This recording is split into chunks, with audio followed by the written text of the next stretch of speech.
Over the course of several days and a lot of torment, we finally got this dryer set up. And it's not even a good dryer, but it is the only appliance that actually came with this house that works.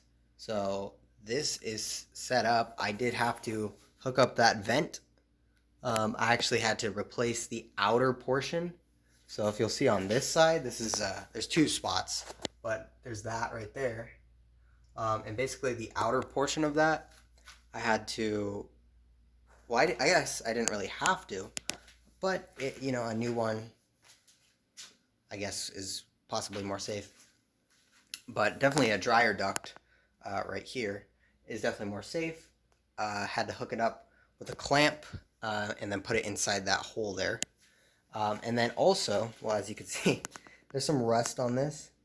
Yeah, I don't think it really matters, the looks of it.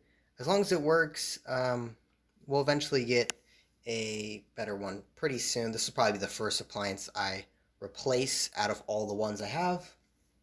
But, it will do for now. And, of course, we got the yellow. This hose goes to the gas line. As you can see back there, the vent, that was the most difficult part, that vent back there, to hook up actually to just the little ring that comes out of the dryer.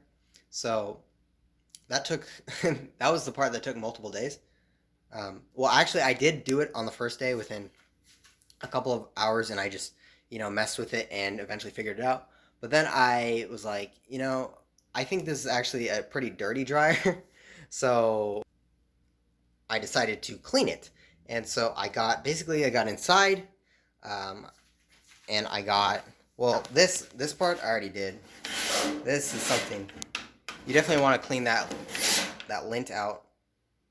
As you can see, there's a little something, but every time you do a load, you should probably clean that lint out.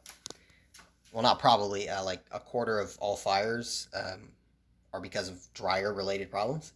And then we got the plug. That's obviously the easy part. Just plug it in. The gas line, I did that with the stove.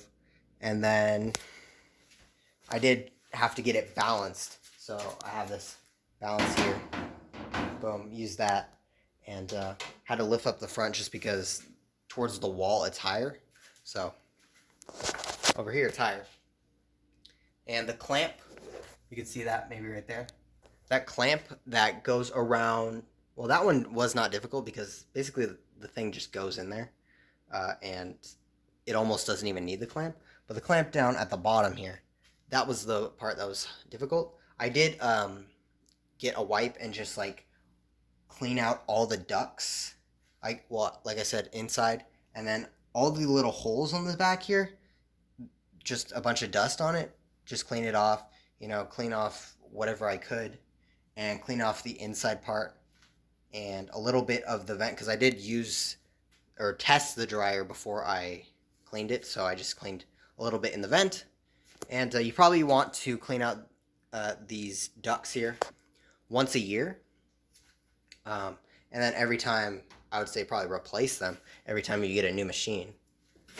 And yeah, so I think this will do. And in terms of the issue now, we got this much space here. There is space right there for a washing machine. I just don't know if it can reach, because you got over there and then across here. That's where I would hook up the washing machine to these to the blue and the red hot or cold and hot valves.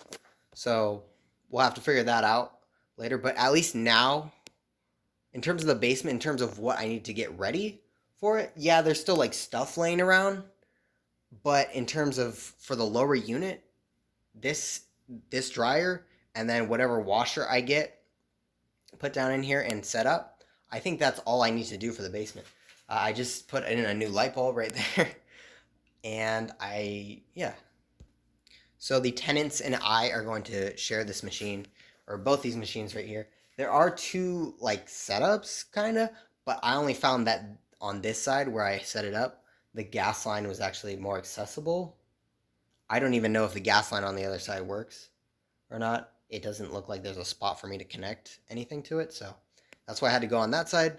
And then, maybe I could just put the washing machine over here if necessary.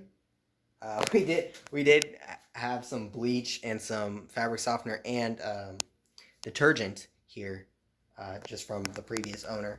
So we got, we got a little bit of that, so we can use that. And actually, there's actually a lot of detergent in there. So yeah, in terms of washing machine, I don't really. Yeah, it can fit here. I kind of have to.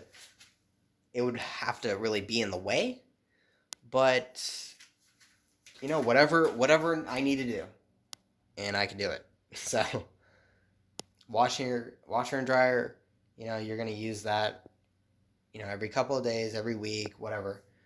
But it's not the most important thing in the house, I would say. But nonetheless, we got it set up. Make sure, just when you're setting one of these things up, just try to be safe. Get new materials, uh, and preferably get a new machine. This one probably gonna I'll probably replace it in less than a year or so. But for now, we'll do it with what we got, and we'll continue our work. The next thing I'm going to do tonight, I believe, is probably set up the stove in the lower unit, and we'll have both stoves set up. And then after that, I'm going to order a bunch of stuff because I did get a new credit card finally. So we can try to get our bonus by ordering a bunch of stuff that we need. Uh, stuff like paint, stuff like a washing machine, stuff like the stuff to set up a washing machine. It's just stuff that we need to continue the process and eventually get to where we want to be, which is renting out the lower unit and also living in the upper unit, which we haven't really even worked on at all, besides setting up the stove. So, thank you for coming along. Like if you, or I guess give it a thumbs up if you enjoyed the video. Subscribe if you want to see more, and comment, let me know. Random question of the day. What do you like better, hot water or cold water? Yeah. All right. I'll see you later.